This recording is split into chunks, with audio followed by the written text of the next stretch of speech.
am I squelching through the always mucks of this rotten godless place? I lost my shoes long ago, swallowed in the shit muds of so many rains and fluids, and soon the sloshing bulbous feet will surely rot from my weary legs. We are used to the muck. We feel warm and welcome in the muck. The endless sounds of squelching the thwick thwick thwick brings us comfort, and we sleep softly through the nights. In and of the muck, part of the rock wall was already on fire when Hagar arrived.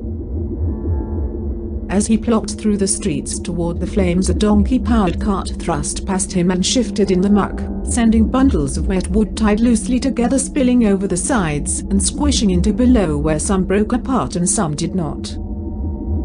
A few soaked gawkers stopped walking from one place to another and watched the wagon man try to pull his donkey out of the engulfing grime that it was flopping itself into. "Put those fucking woods down unless ye wanna wear your guts," the wagon man yelled at the gawkers, then flung his head in surprise as a spill of blood splashed in his face. The gawkers laughed and some pointed to the hanged and dangling body tied to a long pole that swayed above the wagon man's head.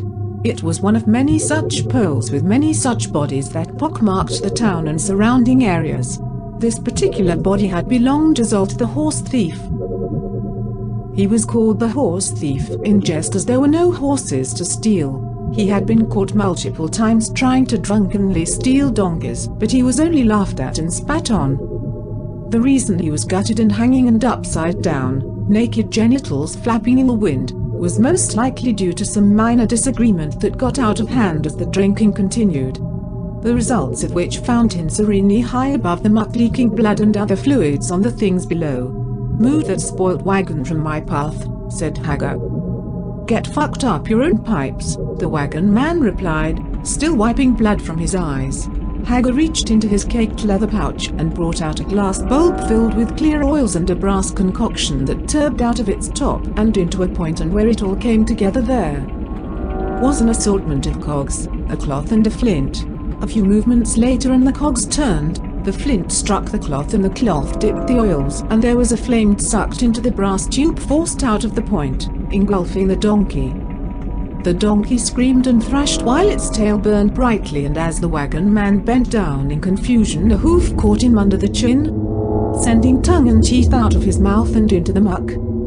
The gawkers scrambled to collect the teeth, and one found the tongue, which slipped from his hands upon first grasp, and flung it at his friend.